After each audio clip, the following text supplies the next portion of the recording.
नमस्कार। आप सभी दर्शकों का इग्नू के रीजनल सर्विस डिवीजन के साप्ताहिक प्रोग्राम स्टूडेंट सपोर्ट सर्विसेज में हार्दिक स्वागत है। यह प्रोग्राम प्रत्येक मंगलवार को अपराह्न 3 to 4 PM इंदिरा गांधी राष्ट्रीय मुक्त विश्वविद्यालय के इलेक्ट्रॉनिक मीडिया प्रोडक्शन सेंटर, जिसे कि EMPC भी कहते हैं, द्वारा प्रसारित किया जाता है। मैं doctor DP Singh, deputy director RSD, आप सभी का अभिनंदन करता हूं।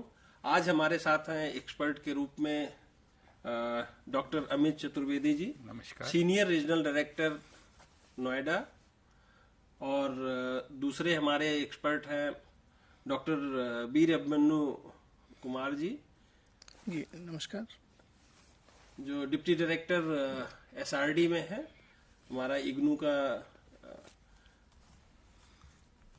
रजिस्ट्रेशन डिवीजन वहां देखते हैं।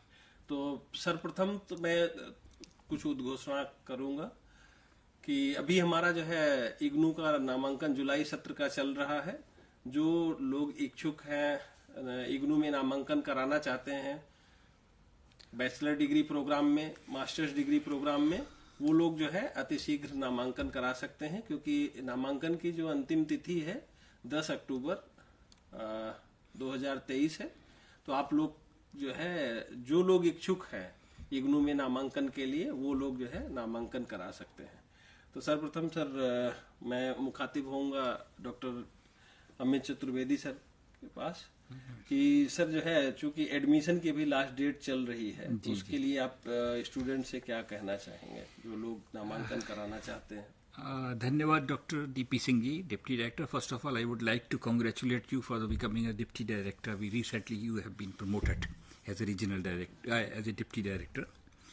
जहां तक सवाल है इग्नू के नामांकन के लिए, रजिस्ट्रेशन के लिए, जैसा डॉक्टर DP सिंह ने बताया कि उसके लिए 10 अक्टूबर यानी आज ही है, रात के 12 बजे तक हमारी लाइन्स खुली हुई हैं।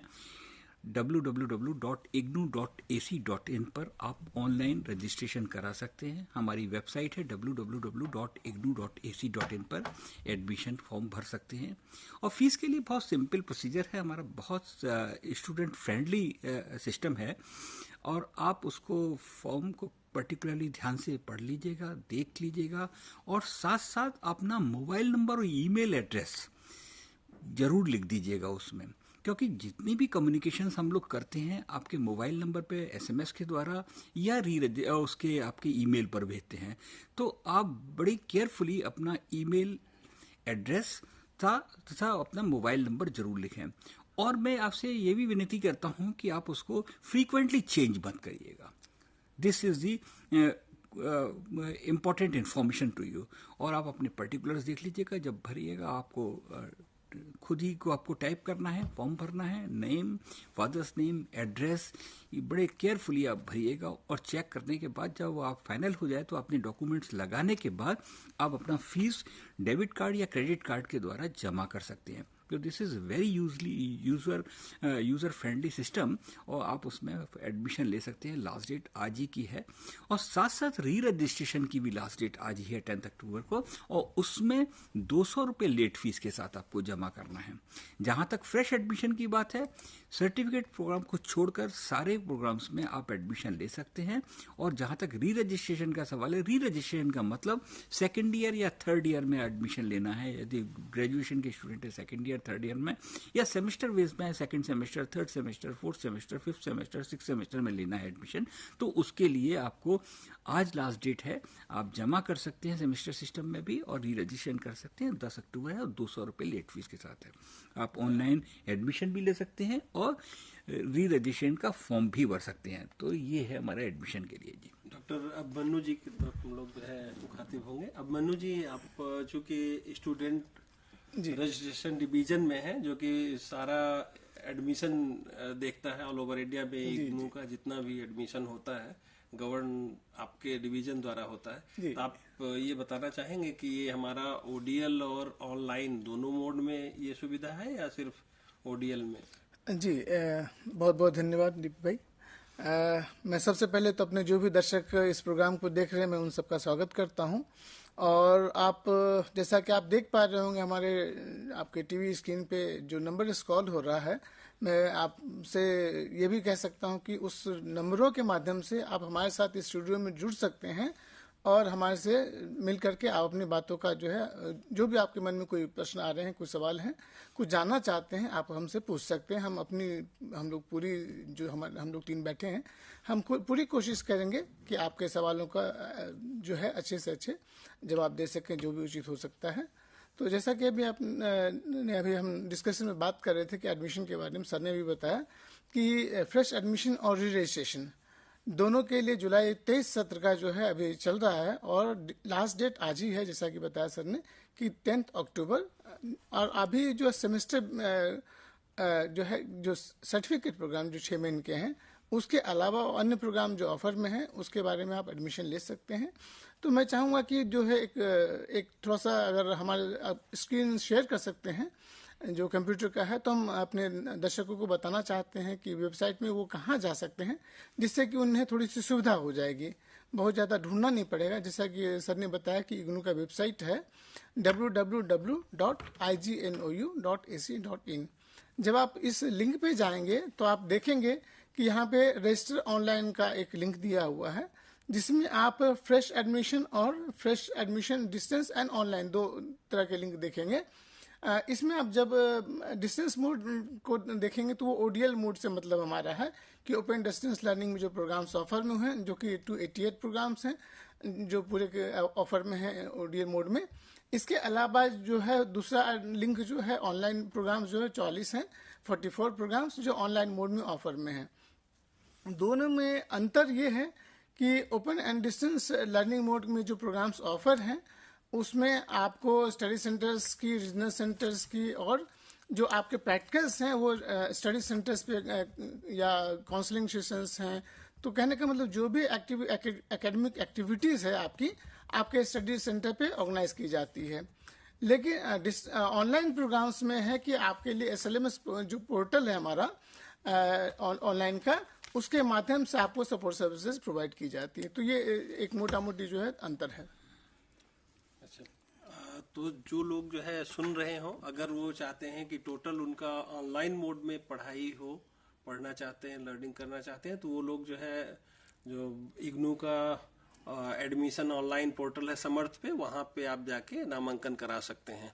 और चूंकि जैसा बताया डॉक्टर अभिमन्यु जी ने कि ओडीएल सिस्टम में आप फेस टू फेस मोड में भी अपनी पढ़ाई जारी रख सकते हैं, और इसके अलावा आपको जो है एक रीजनल सेंटर होता है और स्टडी सेंटर आप खुद चूज करते हैं, जहां पर आपको जो है स्टूडेंट सपोर्ट सर्विसेज प्रोवाइड कराई जाती हैं।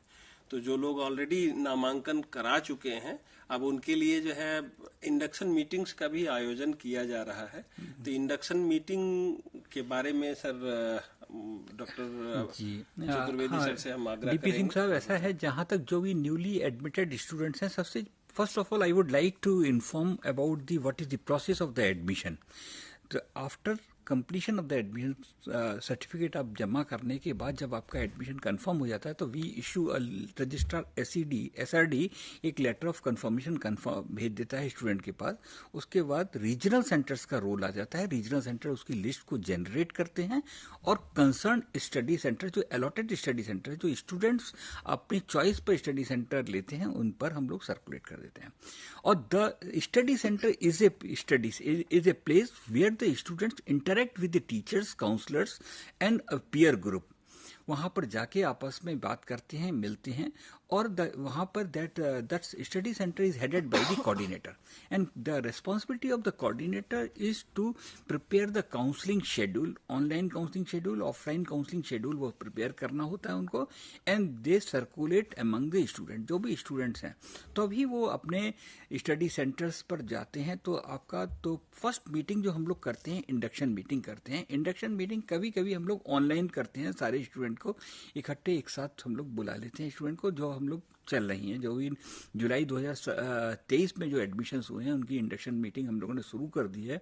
और जो अभी लास्ट डेट के बाद जो एडिशनल स्टूडेंट हैं उनके लिए हम अलग से इंडक्शन मीटिंग करेंगे, प्लान कर देंगे।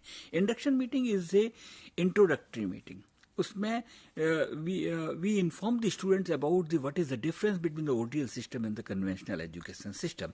तो जो भी है उसके बारे में, उसकी मोडेलिटीज़ के बारे में स्टूडेंट्स को हम लोग बताते हैं. मोडेलिटीज़ ज़रूरी है क्योंकि आप लोग ज़्यादातर स्टूडेंट्स हैं वो कन्वेंशनल एजुकेशन सिस्टम से हैं, and they are not habitual about the distance education, open and distance learning system.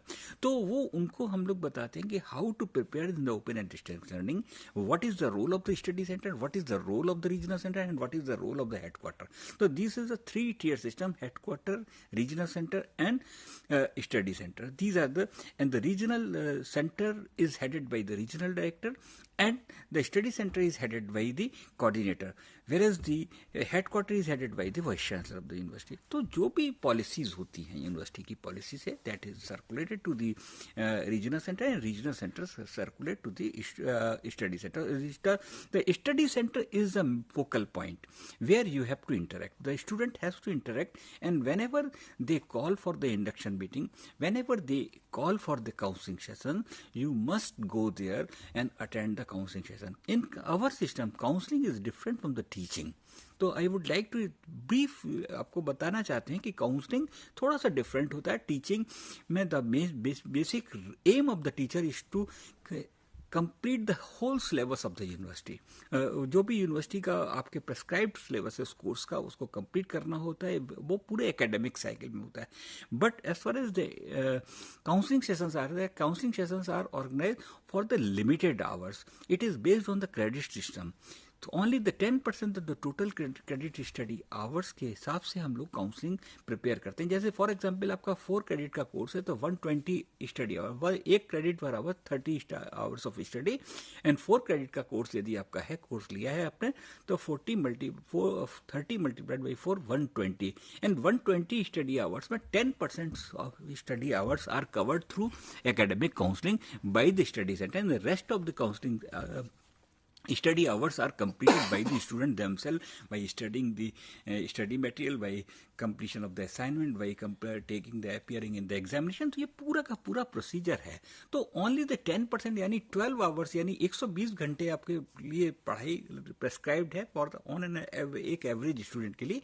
In 12 hours में यदि 5 सेशंस होते हैं, 6 सेशंस होते हैं, तो it is very it is not possible for the teachers to counselor to complete the whole syllabus. तो इसमें मेरा ये आपको सजेशन है कि whenever you go for the counseling session, you should go with your problems pertaining to the study material and वो आप resolve करिए. That is a problem solving sessions. तो जहाँ तक है इंटरेक्शन जो है, as far as the conventional education, there is a most of the time teachers speaks and the students listen, but as far as the counseling system is concerned, this is a two-way contact session. The communications are from the both sides, the teacher counselors to the student and students to the counselor. This is the so induction meeting is a main important meeting and you must go there. and और उसमें आपको induction meetings में अपने documents को भी लेके जाना होता है, वेरीफाई कराना होता है स्टडी सेंटर के, और वहां पर you will get the counselling schedule. पूरा आपको मिल जाएगा, काउंसलिंग शेड्यूल मिल जाएंगे. You can interact with the academic counsellors, you can interact with the peer group. जो भी स्टूडेंट्स आपके साथ के हैं जिन्होंने उस प्रोग्राम में एडमिशन लिया है वो वहां पर मिलेंगे आपको. तो मेरी एडवाइस है आप लोग जरूर जाइए. ये जैसे कि सर ये जानना चाहेंगे कि सोशल मीडिया का वो है दौर कह सकते हैं जी जी. कि आजकल सारी इंफॉर्मेशन फेसबुक और इसके अलावा व्हाट्सएप, ट्विटर, ये सब के माध्यम से स्टूडेंट्स को प्रोवाइड कराई जा रही है, मेल के माध्यम से. तो क्या इंडक्शन के लिए भी हम लोग जो है इस चीज को फॉलो कर रहे हैं? जो भी है डीपी सिंह सर, कि जो भी इंफॉर्मेशन हम सोशल मीडिया के थ्रू भी स्टूडेंट को डिसेमिनेट करते हैं, ट्विटर पर भी करते हैं बच्चों को, फेसबुक पर भी, यूट्यूब पर भी हम आपसे कहते हैं कि सारे जितने भी न्यूली एडमिटेड स्टूडेंट्स हैं वो ज्वाइन करें, फेसबुक करें, ट्विटर करें, और उसके बाद जो भी हमने एक टेलीग्राम चैनल है उसके थ्रू भी और व्हाट्सएप के भी थ्रू हम लोग इन्फॉर्मेशन भेजते हैं. तो आप लोग बड़े ध्यान से देखिएगा अपना हमारी जो इग्नू की वेबसाइट है वो भी बड़े ध्यानपूर्वक देखते रहिएगा. उसमें सारी की सारी इन्फॉर्मेशन हम लोग डिसेमिनेट करते हैं. That is why I am telling you कि आपका मोबाइल नंबर और ईमेल एड्रेस बहुत जरूरी है. और मेरी रिक्वेस्ट आपसे है कि do not change frequently the mobile number, and once you have taken the mobile number, वो अपने पास यदि in case यदि कुछ गड़बड़ हो जाती है तो it must be brought to the notice of the regional director, concerned regional director. और दूसरी चीज मैं एक चीज बताना भूल गया कि जब आपका एडमिशन कंफर्म हुआ तो you must check your particulars, पूरा ध्यान पूर्वक पर्टिकुलर्स देख लीजिए कि आपका नाम सही है कि नहीं, आपका एड्रेस सही है कि नहीं, आपका मोबाइल नंबर ठीक है कि नहीं, आपका ईमेल एड्रेस ठीक है. फिर बाद में ये थोड़ी सी प्रॉब्लम आती है, परंतु फिर भी यदि कोई प्रॉब्लम है तो you must inform to the regional director, concern regional centre. जिस रीजनल सेंटर में आपने एडमिशन लिया उस रीजनल सेंटर के रीजनल डायरेक्टर को. तो रीजनल सेंटर की जो email addresses are very simple. जैसे फॉर एग्जांपल आपको नोएडा में भेजना है, आरसी नोएडा को भेजना है, तो rcnoida@ignu.ac.in. यदि आप दिल्ली 2 में जाना चाहते हैं तो rcdelhi2 केवल उस प्लेस का नाम बीच में, rc is a common @ignu.ac.in common. आप उसको बीच में जो भी है आप उस कंसर्न रीजनल सेंटर का है. जैसे नागपुर के हैं rcnagpur@ignu.ac.in. तो इट इज वेरी सिंपल. और ज्यादातर आप कम्युनिकेशन ईमेल पर भेजिए. ज्यादातर most of the regional director, most of the additional director, deputy director, assistant director, they are get in touch with, वो आपके ईमेल्स देखते रहते हैं और अब आप जवाब देते हैं. आप पेपर पर चिट्ठी मत भेजिएगा क्योंकि it is loss and transit भी होती है. फिर आप कहते हैं कि मैंने इतनी चिट्ठी भेजी, आपके पास का जवाब नहीं आया. तो उसको अवॉइड करने के लिए यदि आपको चिट्ठी भेजना है तो स्कैन करके ईमेल करके भेज दीजिएगा. तो तो उसमें ये बेनिफिट है, आपके पास प्रूफ भी है कि आपने भेजा, आपको इस टाइम में भेजा. यदि उसका कोई जवाब नहीं आता है तो यू कैन इमीडिएटली रेस्पॉन्ड, उसको कॉल बैक कर सकते हैं, उसको दोबारा रीसेंड कर सकते हैं. आई हैड उसका कोट करते हुए कि आपने उस तारीख को मेल भेजा था, आपका जवाब कोई नहीं आया, please look into the matter. तो उसको हम लोग ध्यान से देखते रहते हैं. तो ये कोशिश करिएगा ज्यादातर आप ईमेल पर ही जवाब दीजिएगा. हमारा सोशल मीडिया जो है, हमारी वेबसाइट जरूर देखिए, कंसर्न रीजनल सेंटर्स की वेबसाइट भी देखिए, उसमें काउंसलिंग शेड्यूल्स वगैरह रहते हैं. तो बड़े ध्यान पूर्वक आप देखिएगा. और this is the open and distance learning system, it is different from the conventional education system. ये ध्यान रखिएगा थोड़ा सा. इसी सिलसिले में हम ये भी बताना चाहेंगे कि ड्यूरिंग कोविड बहुत सारे रीजनल सेंटर्स ने, बहुत सारे क्या लगभग सभी ने छोटे छोटे वीडियोज अपने बनाए थे इंडक्शन मीटिंग के लिए. तो वो आप देख सकते हैं, अभी भी रेलिवेंट है. सिर्फ डेट्स की हो सकती है कोई वो हो लास्ट डेट, जो कि उसके लिए आपको जो है टाइम टू टाइम वेबसाइट देखनी पड़ेगी इग्नू की या रीजनल सेंटर की. लेकिन बाकी जो इन्फॉर्मेशन दी हुई है वो सेम है. तो आप जो है रीजनल सेंटर के वेबसाइट पे जाके या रीजनल सेंटर के फेसबुक पेज पे जाके जो है वो वीडियोज आप देख सकते हैं. और जैसा कि सर बता रहे थे कि आपको जो है अगर आप काउंसलिंग अटेंड करते हैं तो काउंसलिंग के पहले आपसे ये उम्मीद की जाती है कि आप जो है विषय को जरूर से जरूर पढ़ के जाएंगे. आपके पास स्टडी मटेरियल पहुंच गया होगा. अगर किसी के पास नहीं पहुंचा है स्टडी मटेरियल तो वो लोग जो है स्टडी मटेरियल के लिए ई ज्ञान कोश पे, जो इग्नू के मेन वेबसाइट पे जाके ई ज्ञान कोश सर्च कर सकते हैं, मिल जाएगा. या डायरेक्ट ई ज्ञान कोश पे जाके अपना स्टडी मटेरियल और प्रोग्राम गाइड डाउनलोड कर सकते हैं और वहां से अपनी पढ़ाई जारी रख सकते हैं. इसके अलावा इग्नू का ई कंटेंट ऐप भी है जो कि आप जो है प्ले स्टोर से डाउनलोड कर सकते हैं. आजकल सभी के पास स्मार्टफोन होता ही है लगभग, तो वहां से भी आप लोग जो है अपनी पढ़ाई जारी रख सकते हैं. तो इसके अलावा जो है हम जैसा सर बता रहे थे कि आप लोग जो है ईमेल के द्वारा जो है अपनी क्वेरीज भेज सकते हैं. तो इसी सिलसिले में मैं आपको बताना चाहूंगा कि हमारा एक iGram करके है जो ग्रीवांस रिड्रेसल मैनेजमेंट सिस्टम है, उसके बारे में थोड़ा सा डॉक्टर मन्नू जी बताएंगे. जी कैसे रजिस्टर करें, कैसे? पहले तो मैं, चूंकि एडमिशन की बात चल रही है, तो पहले वहां से हम ले लेते हैं, फिर आगे बढ़ाते हैं, ज्यादा अच्छा रहेगा. जैसा कि हमने शुरू में बताया था कि जो एडमिशन के लिए किसी को अगर नया एडमिशन करना है, चूंकि साइकिल अभी चल रहा है और आज लास्ट डेट है, तो जैसे डिस्टेंस मोड की मैंने जैसे एक बताया था, तो जब इस लिंक को क्लिक करेंगे तो आपके पास ये वाला पेज ओपन हो जाएगा. अगर आपने रजिस्ट्रेशन किया हुआ है तो ठीक है. सर ने भी बार बार कहा कि आपका मोबाइल नंबर और ईमेल आईडी जरूरी होता है. ये रजिस्ट्रेशन के लिए आप देखिए कि यहाँ न्यू रजिस्ट्रेशन के लिए लिंक दिया हुआ है, तो कोई भी विद्यार्थी जब हमारे यहाँ एडमिशन लेना चाहता है तो उसको सबसे पहले जो है as a new user, as a new person जो है यहाँ पे पहले लॉग इन करके रजिस्ट्रेशन करना होगा। और यहाँ पे जब आप जाएंगे तो आपको यहाँ पे आप देखिएगा कि जो पर्टिकुलर्स डालने होते हैं इसमें आपका मोबाइल नंबर और ईमेल आईडी, जो आपका वैलिड ईमेल आईडी है वो जरूर डालिएगा। उसके बाद ही आपका रजिस्ट्रेशन के बाद आगे की प्रक्रिया बढ़ते हैं जो फॉर्म भरना होता है। सर ने जैसा कि पहले ही बताया, तो आपको जो फॉर्म भरना होता है रजिस्ट्रेशन के लिए, एडमिशन के लिए, उसके लिए कुछ बातों का जरूर ध्यान रखिएगा। इंस्ट्रक्शंस आप देखिए कि यहाँ पे बहुत सारे जो है फ्रिक्वेंटली आस्क्ड क्वेश्चंस एडमिशन से रिलेटेड है, इसकी भी लिंक दी हुई है, तो आप उसको पढ़ लीजिएगा। साथ ही साथ हम ये भी एडवाइस करेंगे कि जो हमारा कॉमन प्रोस्पेक्टिव वेबसाइट पे है उसको भी आप जरूर पढ़ लीजिएगा, जिसमें कि प्रोग्राम्स के बारे में, उसकी जो ड्यूरेशन के बारे में, किस तरह के कोर्सेज उसमें अवेलेबल हैं, कितनी फी है, ये सारी जानकारी जो है प्रोस्पेक्टस में आप देख सकते हैं।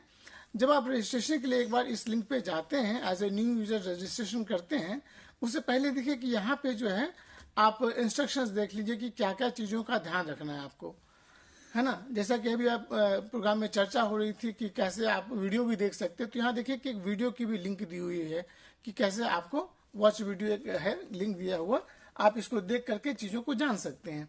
तो इंस्ट्रक्शंस जो है ये देखिए कि इंस्ट्रक्शंस दिए हुए हैं किस किन चीज़ों का ध्यान रखना है। जैसे कि हमने बताया आपको कि आपका एक अपना ईमेल आईडी होना चाहिए और एक मोबाइल नंबर होना चाहिए रजिस्ट्रेशन के टाइम पे, और पासवर्ड ऐसा रखिए कि जो आपको कन्वीनियंटली याद हो और स्ट्रॉन्ग पासवर्ड हो, ताकि कोई और उस चीज से छेड़छाड़ ना कर सके आपकी चीजों को। और आपको जो डॉक्यूमेंट्स की रिक्वायरमेंट होती है उसकी भी देखिए कि क्या क्या साइज रिक्वायरमेंट है। आपके स्कैन फोटोग्राफ्स की जरूरत पड़ेगी, सिग्नेचर की जरूरत पड़ेगी, जो आपकी क्वालिफिकेशन, एक्सपीरियंस या कैटेगरी सर्टिफिकेट चाहिए होगा, या इनकम सर्टिफिकेट की जरूरत पड़ती है। तो इन सब चीजों के जो है आप रेडी करके रखेंगे तो आपको फॉर्म भरते समय, फॉर्म सबमिशन के टाइम पे किसी तरह की दिक्कत का सामना नहीं करना पड़ेगा। और लास्ट में होता है कि आपको जो प्रोग्राम फी पेमेंट करनी पड़ती है, उसके लिए आप किसी तरह का भी जो आपके पास क्रेडिट कार्ड, डेबिट कार्ड या ऑनलाइन बैंकिंग सिस्टम है नेट बैंकिंग की, उसके माध्यम से आप फी पेमेंट कर सकते हैं। तो ये तो है जो भी जानकारी हम आपसे शेयर कर रहे हैं। इसके अलावा डॉक्टर साहब एक चीज इसी में और हम आपसे करना चाहेंगे। जैसे कुछ बच्चे जो है साइबर कैफे से फॉर्म फिलअप कर देते हैं और फिर बाद में अगर उनको कुछ डिफिशियंसी रहती है उनके फॉर्म में तो उनको इन्फॉर्मेशन नहीं मिल पाती है, तो उनके लिए क्या आपका कुछ सुझाव रहेगा? जी, तो जैसा कि सर ने ये एक सवाल उठाया जो बहुत ही जिन्यून क्वेश्चन है, हमारे पास कई इस तरह से बच्चे आते हैं। इसीलिए जो हम कहते हैं, अभी प्रोग्राम के माध्यम से अमित सर ने भी बताया और हमने भी आपको बताया कि आपका एक प्रॉपर वैलिड ईमेल आईडी होना जरूरी है और मोबाइल नंबर, जिससे कि मैसेजेस जो हैं, डिस्क्रिपेंसी मैसेज या किसी तरह का कंफर्मेशन मैसेज, वो आपके रजिस्टर्ड मेल आईडी या मोबाइल नंबर पे ही जाए। इसीलिए आप कोशिश ये कीजिए कि वो आपका खुद का ईमेल आईडी और मोबाइल नंबर हो, ना कि साइबर कैफे वालों का मोबाइल नंबर आप यूज करें। एक समस्या और हमने नोटिस की है साइबर कैफे के माध्यम से, अगर आपने फी पेमेंट की हुई होती है तो कई बार ऐसा भी होता है कि आपका जो फी पेमेंट के में जो इशू आती है, बाद में पेमेंट तो हो जाता है, लेकिन किस तरह की जब कैंसिलेशन की बात आती है, रिफंड जब होता है, तो वो उनके अकाउंट में चला जाता है, ना कि आपके पास आती है, और वो आपको बताते नहीं कि उनके अकाउंट में आपके पैसे आ चुके हैं। तो ये ऐसा होता है कि फिर आपके मॉनेटरी लॉस होने के भी चांसेस होते हैं। कुछ और भी इश्यूज आते हैं, मान लीजिए आपने अपना मोबाइल नंबर और ईमेल आईडी नहीं किया है और उन्होंने पीछे से आपका जो है मेल आईडी के माध्यम से कैंसिलेशन के लिए हमारे पास रिक्वेस्ट भेज दी, तो हमें तो नहीं पता, यूनिवर्सिटी को नहीं पता कि किसने भेजा है, क्योंकि जो रजिस्टर्ड ईमेल आईडी होती है उसी ईमेल आईडी से कोई भी कम्युनिकेशन अगर आती है तो हम इंटरटेन करते हैं किसी को भी। तो अगर उस ईमेल आईडी से किसी ने रिक्वेस्ट भेज दी कि भाई हमारा एडमिशन कैंसिल कर दीजिए, तो आप परेशान हो जाएंगे, आपका एडमिशन भी कैंसिल हो जाएगा, आपको रिफंड भी नहीं मिलेगा, तो और भी तमाम तरह के इश्यूज आते हैं।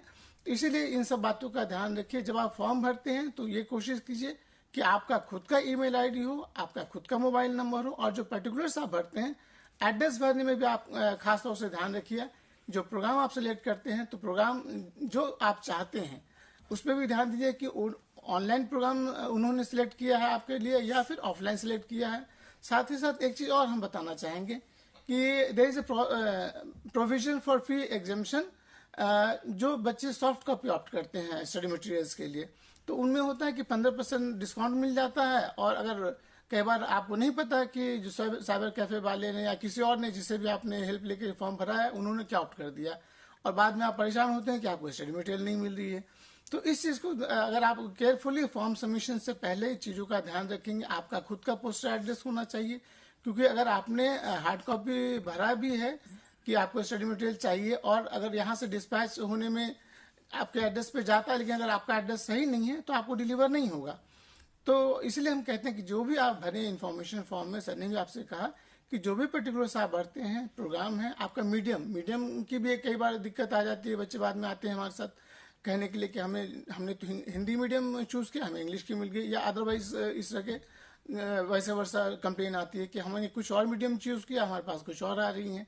तो अगर आप इस बात का ध्यान रखेंगे तो इस तरह की गलती नहीं होगी, और आपको जो आप चाहते हैं, जैसा आप चाहते हैं उस तरह से आप प्रोग्राम को प्रोसीड कर सकते हैं और आगे जो टाइमली इस चीज को कंप्लीट कर सकते, ना कि कंप्लेन में ही उलझे रहेंगे कि मैंने कोर्स कुछ और चूज करना था, मैंने कोर्स चेंज कराना है, मेरे एड्रेस पे ये चीजें नहीं आ रही, मेरे मोबाइल नंबर पे ये मैसेज नहीं आ रहा। तो कहने का मतलब जब आप फॉर्म भरते हैं तो आपका पोस्टल एड्रेस, आपका मोबाइल नंबर, आपका जो भी डिटेल्स पर्टिकुलर्स भरते हैं उसको भरते समय बहुत ही सावधानीपूर्वक भरिए और सक्सेसफुली आप फॉर्म सबमिट करेंगे। स्कैन डॉक्यूमेंट जो हमने बताया कि क्लियर विजिबल होना चाहिए, जिससे कि डिस्क्रिपेंसी कम से कम आपके पास जाए। हम फॉर्म प्रोसेस के बारे में भी लगे हाथों बात कर लेते हैं कि जब एक बार किसी बच्चे ने फॉर्म अपना सबमिट कर दिया है, उसके बाद हमारे यहाँ रीजनल सेंटर पे भी फॉर्म प्रोसेस होते हैं और CSR से जो हमारा सेंट्रलाइज स्टूडेंट के लिए जो है प्रोसेसिंग के लिए है फॉर्म, तो वहाँ पे भी फॉर्म प्रोसेस होते हैं। सारे रीजनल डायरेक्टर्स के पास में, सारे रीजनल सेंटर्स के पास में उनकी अथॉरिटी है कि वो अपने रीजनल सेंटर्स के फॉर्म्स को प्रोसेस कर सकते हैं, देख सकते हैं, अपने बच्चों से कांटेक्ट कर सकते हैं। तो होता यह है कि जो भी फॉर्म आते हैं उसकी स्क्रीनिंग होती है बाकायदा, सारे फॉर्म्स को जो भी डॉक्यूमेंट्स अटैच होते हैं चेक किए जाते हैं कि आपने जो भरा है उसके एलिजिबिलिटी के हिसाब से, उस प्रोग्राम में जो एलिजिबिलिटी है उस कंडीशंस को आप फुलफिल करते हैं, उससे रिलेटेड सपोर्टिंग डॉक्यूमेंट्स आपने अटैच किए हैं या नहीं किए हैं। जब हम ये एश्योर कर लेते हैं कि आपने जो डॉक्यूमेंट्स लगाए हैं, जो एजुकेशनल क्वालिफिकेशन, एक्सपीरियंस या जिस भी तरह की रिक्वायरमेंट है कहने का मतलब, और वो फुलफिल कर रहे हैं आप उस प्रोग्राम से संबंधित जो भी रिक्वायरमेंट है, तो हम उस फॉर्म को एडमिशन कंफर्म कर देते हैं।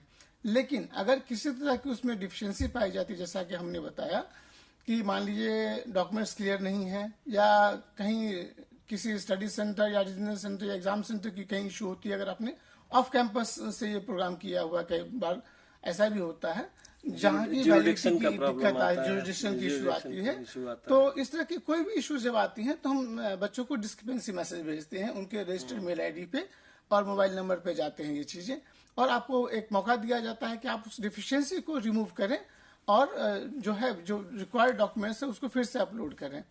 फिर से अगर उसमें कुछ प्रॉब्लम आती है तो रीजनल सेंटर से भी टच में रह सकते हैं, रीजनल सेंटर्स को भी कांटेक्ट कर सकते हैं। और जैसा कि मैंने बताया, अगर डिफिशियंसी रिमूव होती है तो हम उसको फिर से देखते हैं, उस डॉक्यूमेंट्स को, उस फॉर्म्स को, और अगर फिर से आपका लगता है कि सब कुछ ठीक है तो हम उसको फिर ओके कर देते हैं फॉर्म्स को, और एडमिशन कंफर्म हो जाता है। जब एक बार आपका एडमिशन कंफर्म हो जाता है तो आपके पास फिर मैसेज आता है, आपका एनरोलमेंट नंबर ये है, और आपका कंफर्मेशन का मैसेज एक चला जाता है आपके ईमेल आईडी, मेल भी जाती है, उनके रजिस्टर ईमेल आईडी पे जाती है, ताकि वो, और उसके बाद स्टूडेंट क्या कर सकते हैं कि अपने जो उन्होंने यूजर आईडी क्रिएट की हुई है उसको यूज करके वो अपने आई कार्ड को डाउनलोड कर सकते हैं, उसको प्रिंट लेके लैमिनेट करवा के रख सकते हैं, जिसकी जरूरत बाद में आती है। छोटा सा ब्रेक लेना चाहेंगे। समय हमारे साथ यही डिमांड कर रहा है कि एक ब्रेक का टाइम हो गया, तो हम मिलते हैं फिर ब्रेक के बाद।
ब्रेक के बाद आप सभी दर्शकों का एक बार पुनः स्वागत है ईएमपीसी के इस स्टूडियो में आरएसडी के प्रोग्राम स्टूडेंट सपोर्ट सर्विसेज में। चूंकि यह प्रोग्राम 2 वे प्रोग्राम है, आप लोग के मन में जो भी कुछ प्रश्न उठ रहे हो आप हमसे सवाल कर सकते हैं। हम लोग यहाँ से आपका जवाब दे सकते हैं फोन के माध्यम से। फोन जो है टीवी चैनल्स पे डिस्प्ले हो रहे हैं, तो आप उन्हें देख सकते हैं। उसके माध्यम से आप जो है हमसे डायरेक्ट रूबरू हो सकते हैं। तो अभी तक जैसा कि डॉक्टर अभिमन्यु जी हम लोग जो है एडमिशन के बारे में बात कर रहे थे, तो एडमिशन के बाद जो बात आती है वो स्टडी मटेरियल से रिलेटेड होती है, क्योंकि स्टूडेंट्स को उसका बेसब्री से इंतजार होता है। तो थोड़ा सा स्टडी मटेरियल के बारे में आप जो है बात जी बता सकते हैं। जी बहुत बहुत धन्यवाद।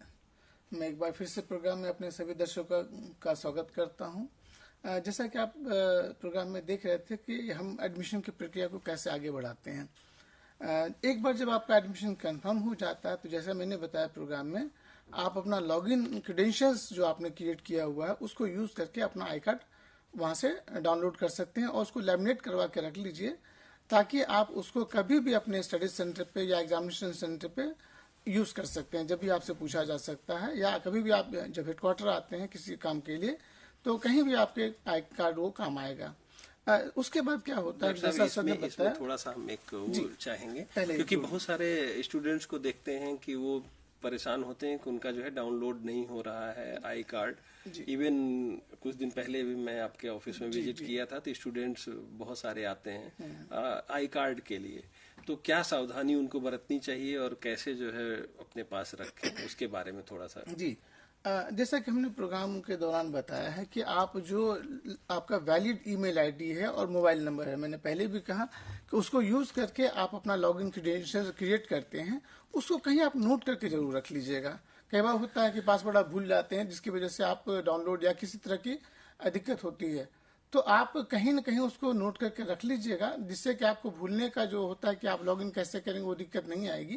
तो लॉगिन क्रेडेंशियल्स में आपको दिक्कत नहीं आएगी एडमिशन कंफर्मेशन के बाद। लेकिन फिर भी मान लिया किसी वजह से कोई दिक्कत हो रही है लॉगिन करने में या आप नहीं कर पा रहे हैं, तो आपकी मदद के लिए या तो आप हमारे पास एसआरडी को कांटेक्ट कर सकते हैं या फिर अपने कंसर्न रीजनल सेंटर को कांटेक्ट कर सकते हैं। वो भी आपकी मदद कर सकते हैं इस चीज में, तो आपको उसमें दिक्कत नहीं होगी। जैसा कि हम बताए थे कि जब एक बार आप आई कार्ड डाउनलोड कर लेते हैं तो आपके पास वो लैमिनेट करवा के रखिए। आप उसको सेव करके भी रख लीजिए, आपके सॉफ्ट कॉपी को कहीं न कहीं अपने कहीं किसी कंप्यूटर में, लैपटॉप, डेस्कटॉप या जहां भी आपको लगता है कि कभी आपको जरूरत पड़ी तो आप वहां से यूज कर सकते हैं। और फिर हमने कहा कि रीजनल सेंटर या एसआरडी को भी आप कांटेक्ट कर सकते हैं अगर जरूरत होती है तो। जहां तक स्टडी मटेरियल की बात है, तो स्टडी मटेरियल आपको जैसा हमने बताया प्रोग्राम के दौरान कि आपके जो पोस्टल एड्रेस है उस एड्रेस पे एमपीडीडी जो हमारे यहाँ है हेडक्वार्टर में, material production and distribution division, उनके माध्यम से आपके पोस्टल एड्रेस पे भारतीय डाक द्वारा रजिस्टर पोस्टल के द्वारा कह लें कि भेजी जाती है आपके एड्रेस पे। हाँ, और अगर आपको किसी वजह से नहीं मिलती, ऐसा भी होता है कि बहुत सारे कंप्लेंट्स हमारे पास आते हैं कि हमें स्टडी मटेरियल्स नहीं मिले हैं, तो वो इसलिए होता है कि जो हम बता रहे हैं कि या तो आपके पोस्टल एड्रेस में किसी तरह की कमी होती या डाक विभाग की अपनी कुछ परेशानियां होती हैं या कुछ लिमिटेशंस होते हैं, जिसकी वजह से पोस्टमैन आपके घर तक नहीं ले जा पाते, या ले जाते हैं तो कई बार होता है आपके घर पे कोई नहीं मिलता है तो उनको वापस करना पड़ जाता है। तो ऐसे में क्या करना चाहिए कि आपका एडमिशन कंफर्मेशन का जब मैसेज आ जाता है तो आपका जो नियरेस्ट पोस्ट ऑफिस है उनसे आप जरूर संपर्क बना के रखिए। जो आपके यहाँ डाकिया लेके जाते हैं डाक, उनको इन्फॉर्म करके रखिए, ताकि अगर किसी तरह की पोस्टल चीजें आपके पते पे आती हैं तो आपको संपर्क करके, अगर आपके घर पे कोई नहीं भी है तो आपको संपर्क कर सकते हैं, अपना कॉन्टैक्ट नंबर उनके साथ आप शेयर करके रख सकते हैं, ताकि आपको डिलीवर हो जाए, मिसप्लेस के चांसेस कम हो और वापस भी आने के चांसेस कम हो। अगर आपको डिलीवर हो जाती है तो आपको दिक्कत नहीं होगी। लेकिन फिर भी ऐसा होता है कि इन सब सावधानियों के बाद भी कई बार होता है कि आपका डिलीवर नहीं हुई, आपसे कांटेक्ट नहीं हो पाया, आपके पते पे कोई नहीं मिला, तो क्या होता है कि जो स्टडी मटेरियल्स को वापस भेज दिया जाता है। इसमें आप अपने रीजनल सेंटर को कांटेक्ट कर सकते हैं और वहां से आप अपनी चीजों को प्राप्त कर सकते हैं, नहीं तो फिर एमपीडीडी को आप संपर्क कर सकते हैं और अपनी परेशानी उनसे साझा कर सकते तो हैं। इसमें डॉक्टर साहब, क्या स्टूडेंट्स को ये जानकारी मिल पाती है किसी माध्यम से कि उसका स्टडी मटेरियल डिस्पैच हो गया है? वो कहाँ से ये जानकारी प्राप्त कर सकता है? जी, ये एमपीडीडी का जो उनका है वो साइट है। इवन रजिस्ट्रेशन अपना चेक करें तो उसमें नीचे स्क्रॉल डाउन करने पे भी वो देख सकते हैं स्टडी मटेरियल डिस्पैच स्टेटस करके आता है। उसको क्लिक करके अगर आप देखना चाहेंगे तो आपको जो है दिखाई देगा कि अगर आपका स्टडी मटेरियल डिस्पैच हुआ है तो वहां पे डिस्पैच नंबर और वो रहेगा। जैसा कि डॉक्टर साहब ने बताया कि स्पीड पोस्ट से भेजा जाता है तो स्पीड पोस्ट नंबर रहता है, जिसको कि आप जो है इंडियन पोस्टल उससे ट्रैक कर सकते हैं। भारतीय डाक से डाक नियरेस्ट पोस्ट ऑफिस है, नियरेस्ट पोस्ट ऑफिस होता है। तो जैसा कि आप बताए थे उसको ट्रैक कर सकते हैं। अगर किसी ने सॉफ्ट कॉपी यूज किया है, प्रोग्राम में ये भी बात आई कि अगर स्टडी मटेरियल जब तक नहीं मिलता तब तक क्या करें। तो हमारे इग्नू की तरफ से जो है मोबाइल कंटेंट ऐप की बात जैसे बताया कि ई कंटेंट ऐप के माध्यम से आप कहीं भी स्टडी मटेरियल को एक्सेस कर सकते हैं। और साथ ही साथ ई ज्ञान कोश पे भी, जैसा आपने बताया कि ई ज्ञान कोश के माध्यम से भी स्टडी मटेरियल के सॉफ्ट कॉपी को आप कहीं भी एक्सेस करके पढ़ाई कर सकते हैं। तो ये दोनों ही जो ऑप्शंस आपके पास हैं, जब तक कि आपके पास प्रिंटेड स्टडी मटेरियल्स नहीं आती हैं। और जो सॉफ्ट कॉपी वाले बच्चे हैं जिन्होंने सॉफ्ट कॉपी ऑप्ट किया तो उनके पास तो स्टडी प्रिंटेड मटेरियल आती नहीं है, तो उनके लिए दो माध्यम है जिसके माध्यम से वो अपनी पढ़ाई को आगे बढ़ा सकते हैं। तो क्या हमारा कुछ स्टडी मटेरियल ऐसा भी है जो वीडियो मोड में भी है, लेक्चर के माध्यम से भी वो देख सकते हैं?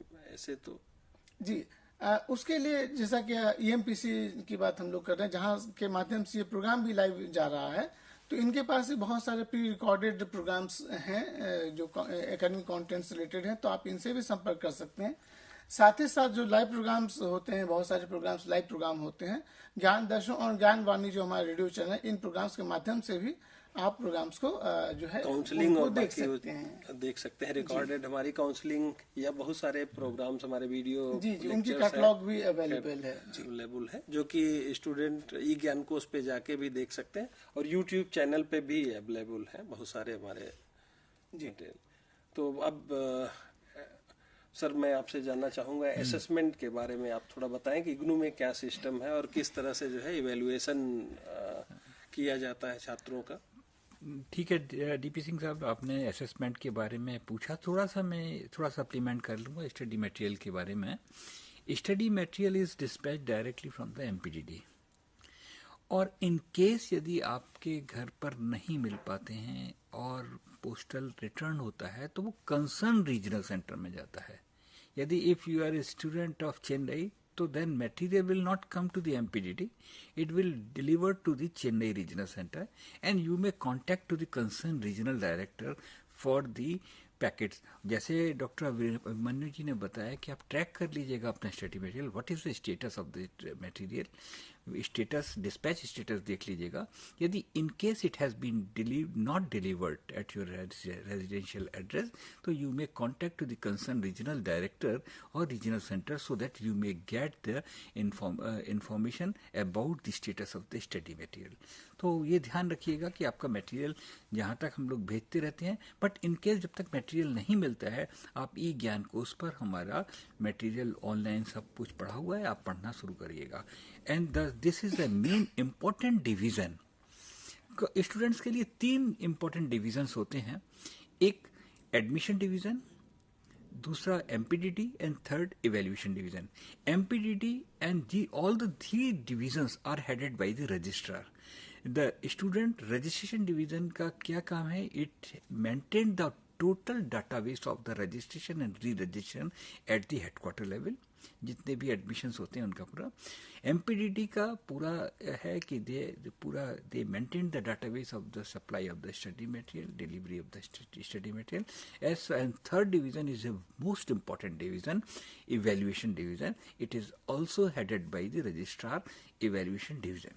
अब जैसे आपने बताया कि what is the assessment system, तो IGNOU follows the 3 assessment system, self assessment, second internal assessment and third is external assessment. Self assessment जो होता है वो check your progress exercises are given in the study material, और वो आपको करना चाहिए स्टडी मटेरियल में। चेक योर प्रोग्रेस एक्सरसाइजेज दी होती हैं, आप अपने आप करिएगा। And with the help of the model answer which is given in the after the block, each block में model answers दिए जाते हैं, उससे आप you can compare your answer whether it is correct, और जो भी डिस्क्रिपेंसी है, डेफिशिएंसी है, जो कमियां हैं, उसको आप ठीक कर सकते हैं अपने आप को और इम्प्रूव कर सकते हैं. तो ये assessment it is very important method of the self instruction open and distance learning का system. That is why self instructional material कहा जाता है इसको, कि उसमें ही सब कुछ टीचर इज इनबिल्ट. तो आप अपना आंसर कंपेयर कर सकते हैं with the help of the model answer. This is known as the first assessment system, is a self assessment, but it do not carry a weightage for the passing marks. Passing examination के लिए कोई weightage नहीं होता है, but it is mandatory for the student. It must be, it is not mandatory, it is request, it is advice from the our level to do the check your progress exercise yourself. Second assessment system is the internal assessment. Internal assessment is done through the assignment. Assignment जो होते हैं वो internal assignment and it carries the weightage of the 30% for the passing the marks. और ये assignment is mandatory. You can submit your assignment at your study centre. जो भी अपने study centre है आप हार्ड कॉपी में सबमिट कर सकते हैं, और कुछ रीजनल सेंटर्स में ऑनलाइन भी मंगाए जाते हैं, तो वो उनका गूगल फॉर्म बनाया जाता है, उसके में भेज सकते हैं. उसके लिए आप कंसर्न रीजनल सेंटर से बात कर सकते हैं. बट मेरी रिक्वेस्ट है कि आप अपना असाइनमेंट अपने स्टडी सेंटर में जमा करें, जिससे कि उसका जल्दी से जल्दी इवेल्यूएशन कराया जा सकता है. It carries A weightage of the 30% of the passing. It is mandatory and without the submission of the assignment you can not appear in the term and examination.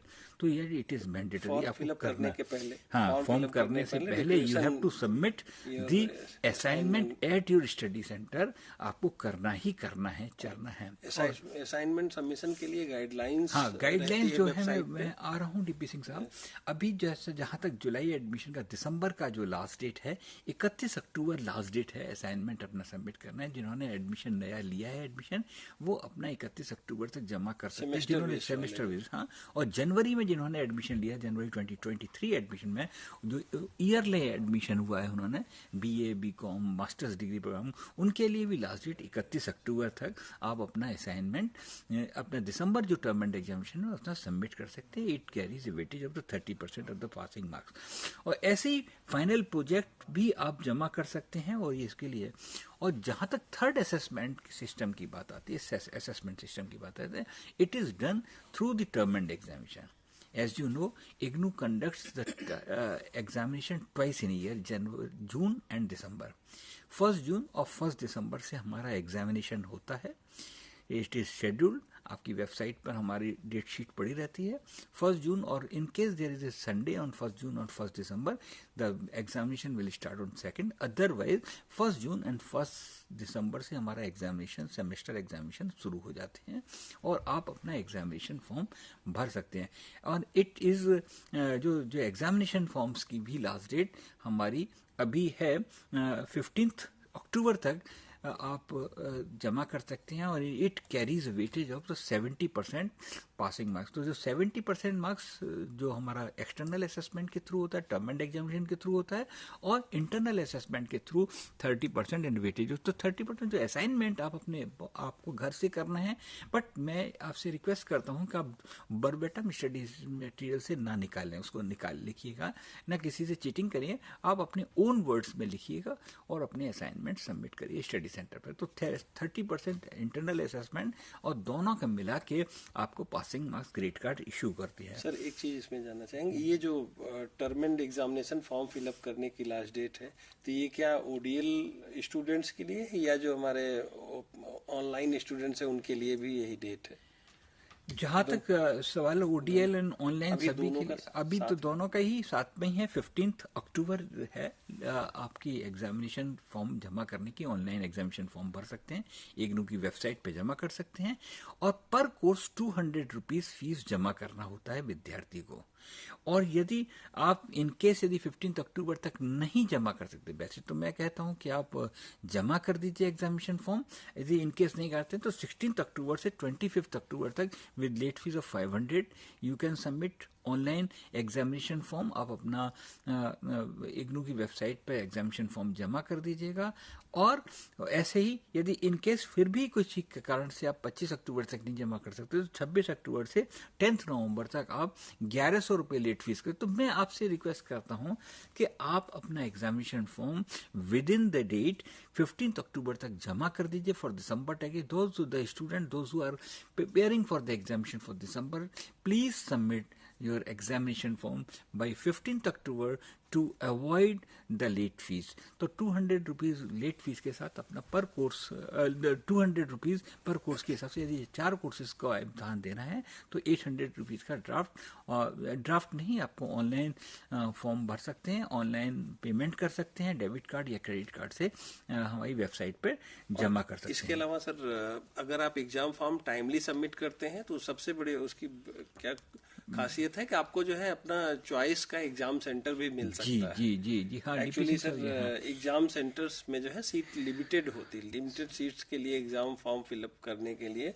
Option मिलता है। तो अगर आप जो है जितना डिले करेंगे तो आप जो है अपने चॉइस का या नियर बाय जो आप एग्जाम सेंटर चाहते हैं वो आपको मिलने में मुश्किल आ सकती है। और एक चीज और मैं बताना चाहता हूँ, स्टडी सेंटर और एग्जामिनेशन सेंटर वैसे तो बहुत सारे स्टूडेंट का सेम होता है परंतु अलग भी हो सकता है। यदि ये नहीं कंफ्यूजन बहुत से स्टूडेंट्स के साथ हमारे सामने आता है, मैं एज ए रीजनल डायरेक्टर में देखता हूँ कि बहुत से स्टूडेंट्स आते रहते हैं कि मेरा स्टडी सेंटर है, मैं इम्तहान चेन्नई से देना चाहता हूँ या कोयम्बटूर से देना चाहता हूँ या कहीं से, तो you can opt the examination centre in the particular concern regional centre में जमा कर सकते हैं। उसमें आप इग्नू की वेबसाइट पे ऑनलाइन एग्जामिनेशन फॉर्म भर सकते हैं, आप अपना चॉइस एग्जामिनेशन कोड डाल सकते हैं बशर्ते कि वहाँ एग्जामिनेशन हो रहा हो उसको पर्टिकुलर। जहाँ तक कोशिश होती है कि सारे हमारे जहाँ जितने भी एग्जामिनेशन सेंटर्स होते हैं वहाँ हम लोग एग्जामिनेशन कराते हैं और आप अपना चॉइस एग्जामिनेशन, जैसे डीपी सिंह साहब ने कहा था कि जब लास्ट डेट यदि 15 अक्टूबर है तो 15 अक्टूबर तक आपको यदि चॉइस एग्जामिनेशन फॉर्म सेंटर लेना है तो आप जल्दी से जल्दी एग्जामिनेशन फॉर्म का, तो किनका एग्जामिनेशन ड्यू है, जिन्होंने फर्स्ट ईयर का एडमिशन लिया, first year second year third year में एडमिशन लिया है जनवरी 2023 में ईयर वाइज है उनका दिसंबर में एग्जामिनेशन, और जिन्होंने सेमेस्टर सिस्टम में एडमिशन लिया जुलाई वाले का भी एग्जामिनेशन हमारा दिसंबर में एग्जामिनेशन होता है। तो हमें जहाँ तक असेसमेंट सिस्टम की बात आई, ये three types of assessment system है, self assessment, internal assessment and external assessment. Self-assessment do not carry any weightage for the passing examination. Internal assessment carries a weightage of 30% of the passing examination and the external assessment is done through the term and examination. उसके अलावा भी practical examinations होते हैं, projects वगैरह होते हैं, projects वगैरह के भी एग्जामिनेशन अब भरना होता है, फॉर्म वगैरह भरना होता है, तो उसके भी लास्ट डेट 30 नवंबर है। विद्यार्थी अपने 30 नवंबर तक प्रोजेक्ट, अपना फील्ड वर्क, अपना डेजर्टेशन, इंटर्नशिप वगैरह 30 नवंबर तक जमा कर सकते हैं 2023 तक। और जहाँ तक फीस की बात आती है, प्रैक्टिकल एग्जामिनेशन की फीस भी इस बार इंट्रोड्यूस की है यूनिवर्सिटी ने, पहले लास्ट ईयर से ही किया है। तो प्रैक्टिकल एग्जामिनेशन फीस भी है, यदि 4 क्रेडिट का कोर्स है अप टू 4 क्रेडिट के लिए 300 रुपीज यू हैव टू पे, और यदि 4 क्रेडिट से ज़्यादा है तो 500 रुपीज़ आपको पे करने होंगे। और यदि आपने अपने एग्जामिनेशन फॉर्म में आपने प्रैक्टिकल के लिए नहीं फीस जमा की है तो you will not be permitted for the appearing in the practical examination. ऐसे ही प्रोजेक्ट के लिए भी यूनिवर्सिटी ने इंट्रोड्यूस किया है कि up to 4 credit 300 rupees fees and above 4 credit आपको 500 रुपीज़ यू हैव टू पे। तो आप ध्यान से रखिए, लोग बहुत सारे विद्यार्थी होते हैं थ्योरी के एग्जामिनेशन फॉर्म में तो भर देते हैं बट प्रैक्टिकल एग्जामिनेशन का नहीं भरते हैं, तो वो डिप्राइव हो जाते हैं एग्जामिनेशन देने के लिए। और प्रैक्टिकल एग्जामिनेशन के लिए ये जरूरी नहीं है कि उसी एग्जामिनेशन सेंटर पे हो, उसके लिए हम लोग अलग सेंटर एक बनाते हैं, एक कंसोलिडेटेड स्टूडेंट्स को मिला के हम एग्जामिनेशन तो हो जाएगा, थ्योरी एग्जामिनेशन हो जाएगा, बस प्रैक्टिकल के लिए we suggest only limited centres. तो ये ध्यान रखिएगा कि आपको प्रैक्टिकल की भी फीस भरनी है, प्रैक्टिकल एग्जामिनेशन की भी फीस भरनी है, और साथ साथ थ्योरी एग्जामिनेशन की फीस भी भरनी है, और प्रोजेक्ट की फीस भी जमा करनी है। आपके कहने का मतलब है सर कि उनकी क्लबिंग करते हैं स्टूडेंट, क्लबिंग करके क्योंकि सारे प्रोग्राम में प्रैक्टिकल कंपोनेंट नहीं हो सकते इसलिए हैं। जी हाँ, कुछ प्रोग्राम्स में ही हमारे यहाँ जैसे प्रैक्टिकल्स है, BLIS वगैरह में होता है, BLIS है, और BSc MCA प्रैक्टिकल है, BCA BCA। वगैरह में बहुत सारे में तो प्रैक्टिकल इनमें जो है बैच बनाने के लिए क्लबिंग करते हैं। क्लबिंग करना इवन कई बार जो है रीजनल सेंटर लेवल पे भी होता है, जैसा कि सर आपके डायरेक्शन में दिल्ली NCR के BSc प्रैक्टिकल्स बहुत सारे बहुत से कंडक्ट हम हुए हैं। लोगों ने नोएडा रीजनल सेंटर में कराए हैं, बहुत सारे विद्यार्थियों को कराया हम लोगों ने, जो ओल्ड BSc के स्टूडेंट्स के भी हम लोगों ने शेड्यूल किए हैं, बहुत सारे तो ये चीज जो है बच्चों को ध्यान में रखना चाहिए जी जी। कि उनका तो जो ये जरूरी नहीं है कि जो आपका सेंटर है वहीं एग्जामिनेशन हो, practical examination as per the convenience, as per the availability of the practical centers, और साथ साथ वहाँ पर नंबर ऑफ स्टूडेंट्स की अवेलेबिलिटी के आसपास के। ये ज़रूरी नहीं कि आपका यदि श्रद्धानंद कॉलेज में ही आपका प्रैक्टिकल होगा तो वो ज़रूरी नहीं श्रद्धानंद कॉलेज या दिल्ली में ही है, आपको गाजियाबाद में भी प्रैक्टिकल हो सकता है, गुड़गांव में भी प्रैक्टिकल हो सकता है, as per the requirement and as per the practical availability is concern, और उनकी लैब की अवेलेबिलिटी पर भी फर्क पड़ता है। तो अभी मुझे नोडल RC नोएडा को बनाया था, ओल्ड BSc के स्टूडेंट्स का हम लोगों ने प्रैक्टिकल कराए, और बहुत सारे हमने जैसे BLIS का ये भी हम लोगों ने किया है पूरा NCR का, तो इस तरीके का चलता है नोएडा में। और बाकी के भी रीजनल सेंटर्स जो हैं वो they conducts the practical examination on the consolidated manner on clubbing basis पर करते हैं जी। और सर अभी जैसा एग्जाम के लिए आप बता रहे थे कि जो स्टूडेंट एग्जाम, मान लीजिए कि दिल्ली का स्टूडेंट है, अगर वो फॉर्म फिलअप करना चाहता है, चेन्नई में एग्जाम देना चाहता है, तो वो एग्जाम फॉर्म में ही अपना जो है एग्जाम सेंटर कोड चेन्नई का डाल सकता है। जी जी। इसके अलावा और ये जो है, जो चूंकि ज्यादातर हमारे यहाँ पहले सर्विस क्लास के लोग एडमिशन लेते थे और ट्रांसफरेबल जॉब में होते थे, तो उनके लिए एक अच्छी सुविधा है कि ऑल ओवर इंडिया में आप कहीं भी अपना एग्जाम सेंटर सेलेक्ट कर सकते हैं। और अगर मान लीजिए कि आपने अपना एग्जाम सेंटर अभी सेलेक्ट किया है और मीनवाइल दिसंबर में आपका ट्रांसफर हो गया, तो उस दौरान भी आप रजिस्ट्रार SED या कंसर्न रीजनल डायरेक्टर को जो है आप मेल करके या उनसे कांटेक्ट करके आप अपना एग्जाम सेंटर की रिक्वेस्ट कर सकते हैं चेंज के लिए। तो वो अवेलेबिलिटी ऑफ द ये IGNOU is a very student friendly system. हमारा जहाँ तक सवाल है, इजीली आपके as per the requirement of the student we can change, we can accommodate student.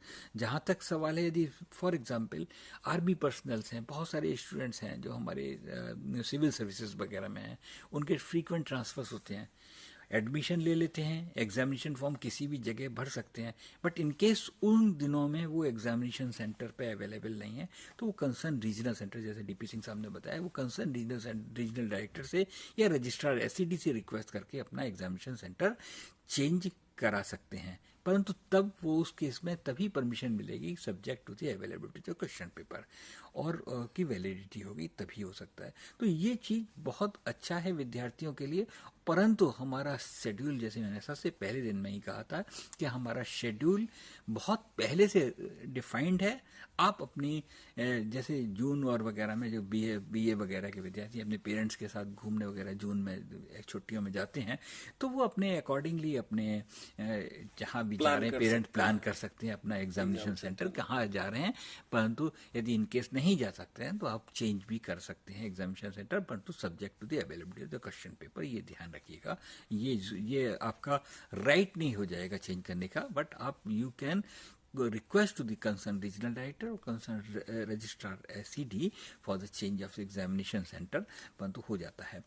ये एक तो इस तरीके की बात है। साथ साथ में और विद्यार्थियों को यही बताना चाहता है, यदि विद्यार्थी जैसे कन्वेंशनल एजुकेशन सिस्टम और डिस्टेंस एजुकेशन सिस्टम में क्या मेजर क्या है कि यदि सपोज आपने ग्रेजुएशन में एडमिशन दिल्ली यूनिवर्सिटी में लिया, तो आपको all the 3 years you have to complete, और 4 जो भी 4 साल का या 3 साल का कोर्स है आपको वहीं रहना है, यदि आपके पेरेंट्स का ट्रांसफर हो जाता है तो आप नहीं जा सकते, उनको फिर हॉस्टल वगैरह में या कहीं शिफ्ट करना रखना पड़ता है विद्यार्थी को.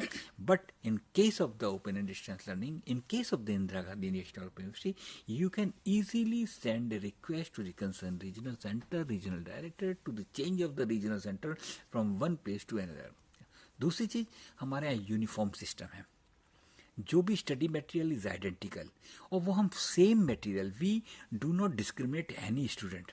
जो दिल्ली का स्टूडेंट और चेन्नई का स्टूडेंट या एक छोटे से गांव का मैनपुरी का स्टूडेंट या इटावा का स्टूडेंट या कहीं का भी एक छोटी सी प्लेस का भी स्टूडेंट है, यदि वो स्टडी मटेरियल मिलेगा तो he will get the same study material, and we do not discriminate any, and we provide the equal opportunity to all the students to कम.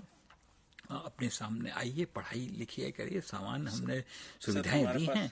समय थोड़ा कम है, तो हम जो है एक बार चाहेंगे कि एडमिशन से रिलेटेड जो लास्ट डेट की आप बता दें, उसके बाद हम लोग जो है. तो जैसा कि हम लोग बात कर रहे थे कि जुलाई 23 के लिए एडमिशन की लास्ट डेट 10 अक्टूबर है, जो कि आज ही है. जो भी बच्चे अगर अभी तक नहीं कर पाए हैं तो आज का दिन है, आप कभी भी करके अपने प्रोसेस को कंप्लीट कर सकते हैं. साथ ही साथ रजिस्ट्रेशन के लिए भी, जिनका सेमेस्टर या नेक्स्ट ईयर के लिए ड्यू हो रखा है और जिन्होंने अभी तक नहीं किया है, वो भी रजिस्ट्रेशन कर सकते हैं विथ लेट फीस ऑफ 200. तो ये है दो इम्पोर्टेंट अनाउंसमेंट जो है एडमिशन से रिलेटेड. फिर एक फिर एंड में फिर रिक्वेस्ट कर रहा हूँ कि आप अपना मोबाइल नंबर और ईमेल एड्रेस चेंज मत करिएगा. ये मेरी रिक्वेस्ट आपको सब. बहुत बहुत धन्यवाद सर आप लोगों के यहाँ आने के लिए और टेक्निकल सपोर्ट के लिए. EMPC इग्नू को भी बहुत बहुत धन्यवाद. नमस्कार. नमस्कार.